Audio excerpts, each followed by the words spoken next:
देखिए दोस्तों, अगर आपका चयन जीडीएस के पद पर हो चुका है तो अब आपके लिए डॉक्यूमेंट वेरिफिकेशन का समय चल रहा है। घर से निकलने से पहले आवश्यक दस्तावेज कौन कौन से होना इम्पोर्टेंट है आपको मैं बता रहा हूं, बोर्ड पर ध्यान देना। ठीक है, अभिषेक क्लासेस पर पहली बार विजिट कर रहे हो, चैनल को सब्सक्राइब जरूर कर लेना। यहाँ पर जो भी बातें की जाती है वो आपके लिए कहीं ना कहीं जरूरी होती है। देखिए दोस्तों, मैं इंडिया पोस्ट ऑफिस जीडीएस 2023 भर्ती की बात कर रहा हूं। शेड्यूल 2 जुलाई 2023 30,041 टोटल वैकेंसी है। इसकी फर्स्ट मेरिट लिस्ट जारी हो चुकी है। 28,000 प्लस कैंडिडेट्स का इस लिस्ट में नाम आया है। जिसका भी नाम आ चुका है उनको डॉक्यूमेंट वेरिफिकेशन के लिए जाना है। डॉक्यूमेंट वेरिफिकेशन की लास्ट डेट 16 सितंबर 2023 है। अगर कोई भी अभ्यर्थी 16 सितंबर 2023 से पहले डीबी तय के लिए नहीं पहुंचता है तो उसको एक्स्ट्रा 5 डे का टाइम और दिया जाता है। और 5 डे आपके हो जाते हैं 17, 18, 19, 20 और 21 सितंबर। तो लास्ट 21 सितंबर तक फर्स्ट लिस्ट में जिसका भी सिलेक्शन हुआ है उसका डॉक्यूमेंट वेरिफिकेशन होगा। समझ गए ना? ध्यान देना दोस्तों। इंपोर्टेंट डॉक्यूमेंट्स कौन कौन से चाहिए फर्स्ट डीबी में? ठीक है, लिस्ट में नाम तो आ जाता है लेकिन कुछ डॉक्यूमेंट्स में कमियां होने के कारण उनको जब डीबी करवाने जाते हैं तो रिजेक्ट हो जाते हैं। खासकर वो अभ्यर्थी, ध्यान देना, जिसने अपने राज्य को छोड़कर दूसरे राज्य में फॉर्म अप्लाई किया है, दूसरे सर्किल से जिसका चयन हुआ है, उसको तो डॉक्यूमेंट्स बहुत ही इंपोर्टेंट खासकर रखने हैं।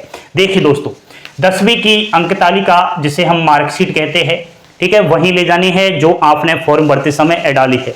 फर्जी मत ले जाना। प्रमाण पत्र ले जाना, 10th का सर्टिफिकेट, जन्म प्रमाण पत्र यानी कि डेट ऑफ बर्थ प्रूफ कोई सर्टिफिकेट ले जाना। ये तब स्थिति में चाहिए यदि 10वीं की अंक तालिका में डीओबी नहीं हो। ठीक है, देख लेना आपकी 10वीं की मार्कशीट में अगर डेट ऑफ बर्थ है तो इसकी कोई आवश्यकता नहीं है, और नहीं है तो फिर आपको जो है डीओबी प्रमाण पत्र ले जाना होगा। नेक्स्ट है दोस्तों जाति प्रमाण पत्र, जिसे हम कास्ट सर्टिफिकेट कहते हैं, कम्युनिटी सर्टिफिकेट भी कहते हैं। ये 2 प्रकार का होता है। एक तो आपका राज्य स्तरीय बनता है, दूसरा केंद्र स्तरीय।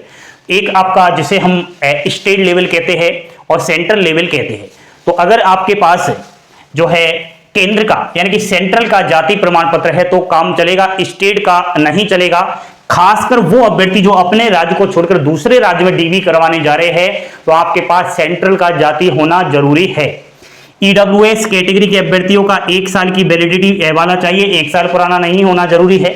ओबीसी 3 साल पुराना नहीं होना चाहिए। एससी एसटी का लाइफ टाइम चलता है। देखिए दोस्तों, अगर आपका विकलांगता पीएच से सिलेक्शन हुआ है तो विकलांगता प्रमाण पत्र, पीडब्ल्यूडी सर्टिफिकेट, जेंडर चेंज किया है तो वो सर्टिफिकेट चाहिए, Aadhaar card, PAN card, passport size photo, registration number. ठीक है, हो सके तो एप्लीकेशंस की प्रिंट आपको ले जानी है जब आपने फॉर्म भरने के बाद जो प्रिंट निकाला वो।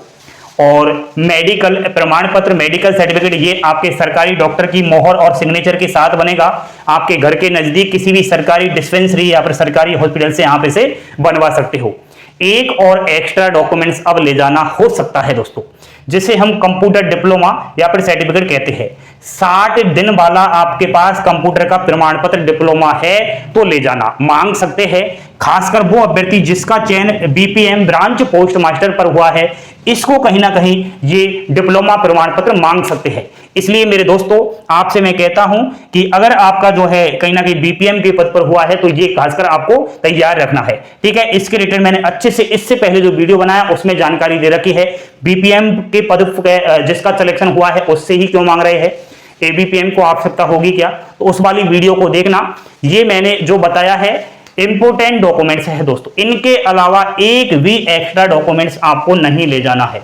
ठीक है, कुछ अभ्यर्थी पूछ रहे थे सर हमें डोमिसाइल सर्टिफिकेट चाहिएगा जिसे मूल निवास प्रमाण पत्र कहते हैं, तो आपको मूल निवास प्रमाण पत्र की कोई भी आवश्यकता नहीं है।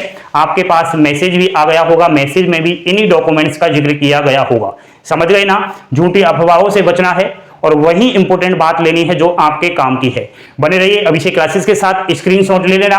ठीक है, एक भी डॉक्यूमेंट्स घर से निकलने से पहले छूट ना जाए, याद रखना इस चीज का।